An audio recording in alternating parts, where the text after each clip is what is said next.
What's going on, everybody? I go by the name of Curry, and I want to thank you guys for joining me here today on Sneaker Fetish. Everybody gather around. It's time for a history lesson. Today, we're talking about a shoe that has a lot of history to it, and unfortunately, this is one of those shoes that I feel like kind of went underneath the radar, maybe because it wasn't as hyped up as a lot of the other sneakers that have been coming out around it. However, I love this sneaker, maybe because I'm a history junkie, maybe because I'm a history, but I don't know what the reason is, but I really like this sneaker from the moment that I saw it. So, without further ado, let's get into the shoe and let's get into the history because I got something really special to show you guys today. Of course, we're talking about a Jordan 1 as usual, regular Jordan 1 box. Quick question for you guys for the comments. How many Jordan 1 boxes are in your collection or in your closet now? We got a lot of Jordan 1 boxes because a lot of Jordan 1s have been dropping lately. So comment down below. Let me know how many boxes you got in your collection right now because I feel like some of y'all can build some houses with these boxes at this point. Boom. And there it is, ladies and gentlemen. This is the Air Jordan 1, A Star Is Born. A couple of things right off the top that I really like about this shoe. Number one is the history.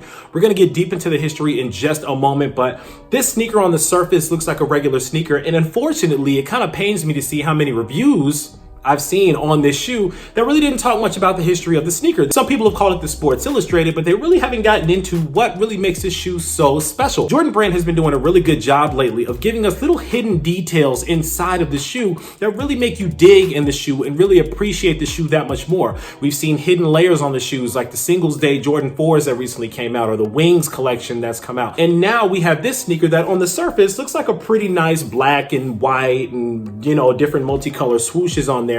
But when you really dig into what makes this shoe, to me, it just makes it a must-have. It's a must-cop. Let's get into it. Now, starting with the upper here, you have this really nice black upper that wraps around the shoe and around the toe box, similar to that black toe kind of vibe, that same kind of color blocking, except the leather on these is very, very nice, super, super premium. Take a look at this leather that wraps around the collar on the back of the shoe.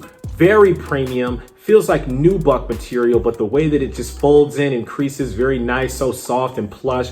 These are really, really nice. Jordan Brand has really been stepping it up with the materials. And it's funny because I've seen you guys complaining about the recent price increases on Jordan 1s from $160 to $190 for certain releases. But at the same time, you guys have also complained last year about quality of the sneakers. If you want better quality, that better quality leather and those better quality materials cost more money. So what do you guys want? A better quality sneaker for the same price?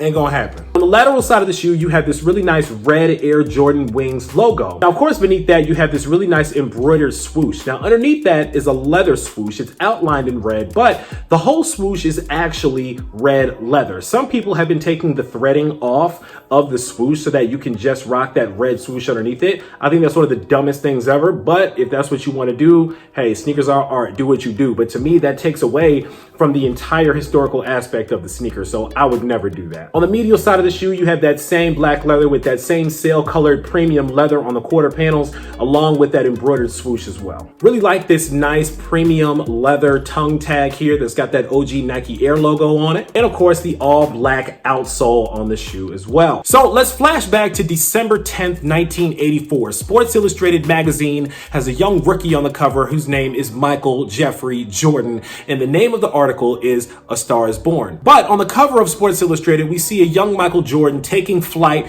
going to the rim against the Milwaukee Bucks in a game back in '84. Now, as I mentioned, the title on the front of the magazine is A Star Is Born. When you actually open up the flaps inside of the shoe, on the left side, you see the words A Star, and on the right side, you see the words Is Born. Now, underneath where you see Is Born, you also see December 10th, 1984, of course, the date that the Sports Illustrated magazine was published. But you know what? I feel like I'm really not giving these sneakers much justice. I needed a visual aid to help me tell the story of these sneakers. So I actually reached out to an old sports memorabilia store that's located somewhere in Nevada called Wolfgang's, and actually had something really special that I'd like to show you guys now. Boom.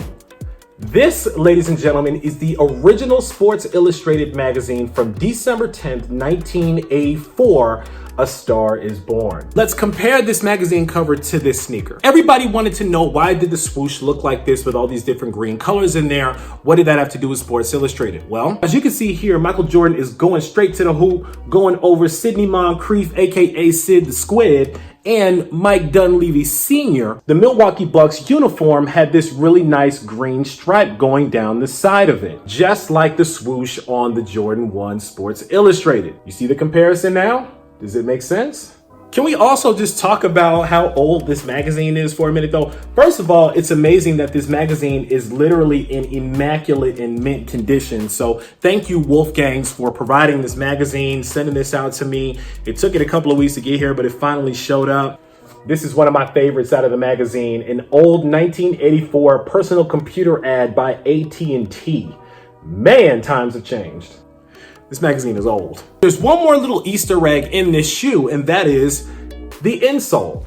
Now the insole here is this baby blue color that has the Nike Air OG symbol on the heel. Why is it baby blue? Because Sports Illustrated is in baby blue on the magazine, so they made the insole match that baby blue font on the Sports Illustrated cover. Finally, to make it a little bit more dope, the sneakers also come with an extra pair of green laces and red laces so that you can swap out according to what you want the shoe to look like. And that is pretty much it. Tell me what you guys think now about the Air Jordan 1 Sports Illustrated. Does knowing the history behind the shoe kind of change your opinion of it? Does it kind of change the hype behind it or not? I know a lot of people look over a lot of sneakers these days, especially ones like this, where you have to dig kind of into the nostalgia and the history because people are choosing hype over history these days.